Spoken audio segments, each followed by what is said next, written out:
हाय everyone, इसमें Hamzain you are watching HT Rex. Welcome back to the channel. कैसे हैं आप सब? ठीक ठाक हैं, उम्मीद करता हूँ अच्छे होंगे, खैरियत से होंगे, ठीक ठाक होंगे। आज हम देखने वाले हैं एक वीडियो के चाइनीज़ अवाम जो है वो इंडिया के बारे में क्या सोचती है, what Chinese people think about India. और चैनल का नाम है फैक्ट भाई। अगर आप अभी तक नहीं देखा हुआ तो जाओ, लिंक डिस्क्रिप्शन में है, वीडियो वहाँ पे देख लो, फिर रिएक्शन के लिए यहाँ आओ और हम फिर बातें करेंगे मज़े मज़े की। तो आइए शुरू करते हैं। क्या अंदाज़ होगा इनका और क्या ये वीडियो होगा, ये देखने के बाद पता चलेगा। तो देखते हैं 3 2 1 एन। तो हेलो भाई लोग, मैं हूं बैक भाई और आज लेके आया हूं इंडिया चाइना बॉर्डर की स्थिति। अच्छा, ये तो वही।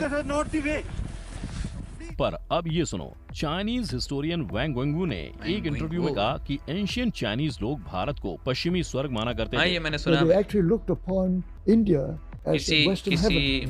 ने That's a ट्रैवल change किया now था by India itself. It's a और फिर उसने heaven by itself. वापस तो जाके अब बताया ऐसा था। क्या हुआ कि चाइनीज राज्यकर्ताओं के दिल में दुश्मनी इस कदर पनप उठी कि उसी जन्नत को आज वो जहन्नुम में बदलने निकले हैं। हालांकि हर चाइनीज इंडिया का दुश्मन नहीं है। जब वर्ल्ड फेमस जैकी चैन से इंडिया के बारे में पूछा गया तो वो कुछ ऐसा बोले। biggest the human country in the world, 2.5 billion, 2.5 billion.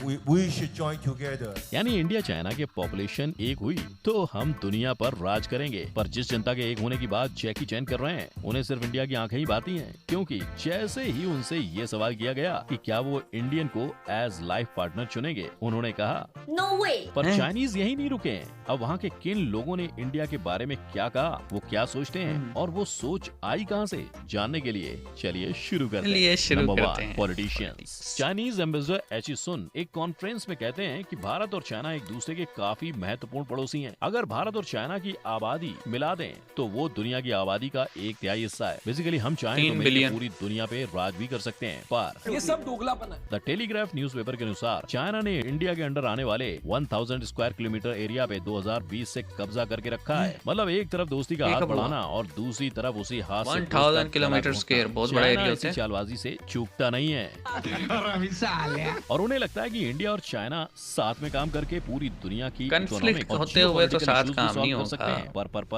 India के साथ मिलके जियोपॉलिटिकल इश्यूज सॉल्व करने की इच्छा जताने वाला चाइना जियोपॉलिटिकली इंडिया के लिए फांसी का फंदा बना रहा है। कैसे? इसे देखिए, ये है Necklace of pearls। String of pearl. ये String चाइना of की एक pearls। ऐसी स्ट्रेटजी है जिसमें आप देख सकते हो कैसे चाइना ने दूसरे देशों में अपने मिलिट्री बेस क्रिएट किए हैं जिससे कि इंडिया को चारों तरफ से घेरा जा सके। लेकिन इन सारी टेढ़ी चालों के बावजूद चाइना को लगता है कि उसकी चालाकी इंडिया को समझ नहीं आती। तभी तो वैंग वी जैसे पॉलिटिशियन की सीनाजोरी देखो, जिन्होंने कहा कि इंडिया और चाइना को एक दूसरे से बिल्कुल भी धोखा नहीं है, बल्कि हम एक दूसरे को तरक्की करने की अपॉर्चुनिटीज देते हैं। अब इन्होंने हमें अपॉर्चुनिटी कब दी वो भगवान जाने, पर इन्होंने एप्स के नाम पे इंडिया से डेटा हाँ, चुराने की जिस अपॉर्चुनिटी बड़ा का फायदा उठाया मुद्दा था, बना वो था। इंडियन गवर्नमेंट ने 2021 में 118 चाइनीज एप्स बंद करके खत्म कर दी। बात तो सही है। अब देखा जाए तो बाकी पॉलिटिशियंस बस इंडिया की जुबानी तारीफ करते हैं, पर शी जिनपिंग तो सीधा मोदी के साथ जमीन पे बैठ गए थे। वाह। पर इससे ये बिल्कुल मत समझना कि सिर्फ मोदी ही इनके दोस्त हैं, क्योंकि ये नजारा भी काफी रोमांटिक लग रहा है। नवाज शरीफ के साथ यारी दोस्ती तो है इसकी। Number 2, artist. आर्टिस्ट। नमस्ते। जायो। देखा, ज्यादा तो जैकी चैन को ही कितनी देखा है respect हमने करते हैं। इंडियन और ये मूवीज कोई में। दिखावा नहीं, क्योंकि जब उनसे पूछा गया कि उनकी इंडिया चाइना रिलेशन पे क्या राय है तो उन्होंने ये जवाब दिया। India yoga, Chinese kung fu together. अपनी फिल्म प्रमोशन के दौरान उनका कहना था, इंडिया का जैसे योगा है वैसे हमारा कुंग-फू है। हमने दोनों को मिला के जैसी मूवी बनाई वैसे ही पीएम मोदी और चेयरमैन और चाइनीज प्रेसिडेंट शी जिनपिंग को भी एक दूसरे के साथ मिलकर काम करना चाहिए। पर फिल्मों में ही बदलाव हो सकता सिर्फ है ये। बातों से और पॉलिटिकल पार्टीज के सोच विचार मिलने से ही नहीं आएगा। मियांग चैंग जो एक इंडियन चाइनीज एक्टर हैं और सिंगर हैं, जिन्होंने यहाँ इंडियन आइडल से हाँ, फेम पाया इंडियन था, आइडल वाले काफी समय चैंग। से इंडिया में रहने के बावजूद सिर्फ चाइनीज ओरिजिन होने के चलते कभी उन्हें ये सुनना पड़ा। आ गया कि तुम इस देश के होकर भी इस देश के नहीं हो। गो बैक टू चाइना नहीं, तो कभी ये, क्योंकि ऐसी रेसिस्ट बातें वो बचपन से इग्नोर करता है। और ये बात उन्होंने सारे इंडियंस को नीचा दिखाने के लिए नहीं बताई, पर ये समझाने के लिए बताई, अगर देश की दूरियों को मिटाना है तो हमें भी बदलना होगा। यानी दुनिया बदलने की शुरुआत अपने घर से अपने करनी घर होगी। से करनी नंबर होगी। 3, बिल्कुल, हम Chinese news पाकिस्तानियों को ये reporter। समझाते मैं हैं। भारत को बहुत प्यार करती हूँ, क्योंकि भारत में मैं इधर उधर घूमती हूँ। भारतीय लोगों के साथ नज़दीक से संबंध कायम हुआ था। आहा। रेडियो रिपोर्टर टैंग युआंगई का कहना है कि वो इंडिया में काफी घूमी है और उसने इंडियंस को काफी करीब से देखा है, समझ रहे हो? समझ रहे हो आप? समझ रहे हो ना? जिस कारण कितना उसे गंदे ये बात आदमी पता है चली अब। कि भारतीय लोग बहुत समझ रहे हो? ईमानदार और अच्छे होते हैं और वो भारत को पसंद करती हैं। लेकिन हर चाइनीज रिपोर्टर की सोच एक जैसी नहीं है। अब इस रिपोर्टर की ही बात सुन लो। इसके बयान से चाइना का असली मकसद सामने आता है। मतलब चाइना नहीं चाहता कि इंडिया और अमेरिका की दोस्ती बढ़े।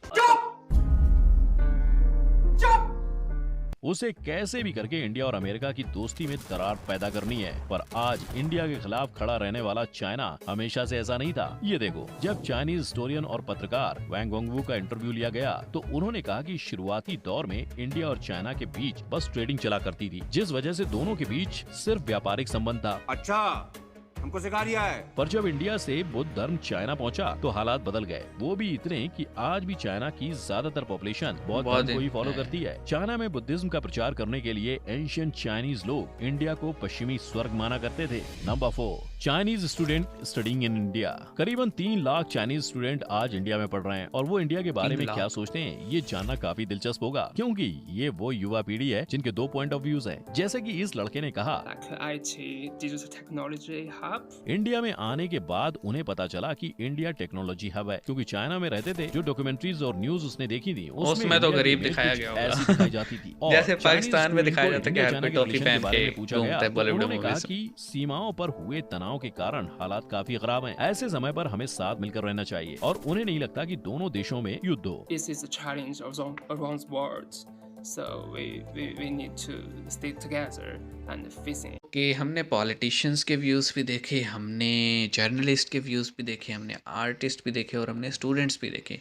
बेसिकली यही कुछ मेन स्ट्रीम्स होती हैं जिनसे जो है ना कोई सोसाइटी बनती है।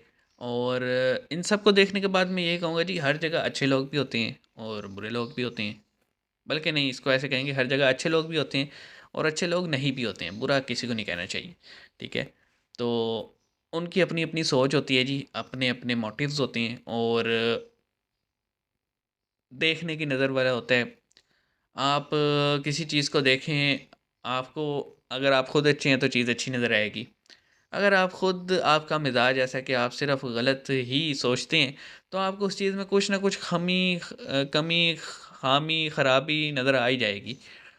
अब जहाँ तक बात है जी चाइना की, आपको पता है चाइना एक ऐसा कंट्री है जो हमेशा से एक्सपेंशन चाहता है। जब से बना है तब से ही हम देख रहे हैं कि किस तरह तिब्बत को भी खा गया और ईस्ट तुर्कमानिस्तान जो मूवमेंट चल रही है उनका पूरा मुल्क खा गया। ये मैंने वीडियो देखी तब मुझे पता लगा कि अच्छा, उगर जो हैं इसलिए आज़ादी मांग रहे हैं कि पहले आज़ाद थे। और ताइवान हो गया, इनर मंगोलिया हो गया, ठीक है, हांगकांग है, सिंगापुर था, और ये सारे मतलब आस-पास के, साउथ चाइना सी हो गई, नॉर्थ कोरिया पे इन्फ्लुएंस हो गया, ये सब चीज़ें, और पाकिस्तान पे इन्फ्लुएंस। तो ये सब ज़ाहिर करता है कि भाई चाइना एक्सपेंशन चाहते हैं और उस एक्सपेंशन में सबसे बड़ी रुकावट जो है वो इंडिया है। दूसरा, इकॉनमी का एक दूसरे के ऊपर जिस तरह से मतलब टक्कर दी जा रही है इकॉनमी के लिहाज से। दूसरा, फिर आबादी ऑलमोस्ट सेम हो चुकी है। तो चाइना, मुझे ऐसा लगता है, डर महसूस करते हैं इंडिया की तरक्की को देखते हुए और इस वजह से वो कभी पाकिस्तान के थ्रू कोई हैंकी पैंकी कर रहा होता है। क्योंकि चाइना ने कभी ये नहीं कहा कि पाकिस्तान को इंडिया से दोस्ती करे, बल्कि जब जब इंडिया के साथ क्लैश हुए चाइना ने पाकिस्तान को अप्रिशिएट किए। बांग्लादेश में कोशिश की लेकिन बांग्लादेश में कामयाब नहीं हुआ चाइना, और बांग्लादेश और इंडिया के टाइज ठीक हैं। तो मैं सिर्फ इतना कहूँगा जी कि ये जब हम आवाम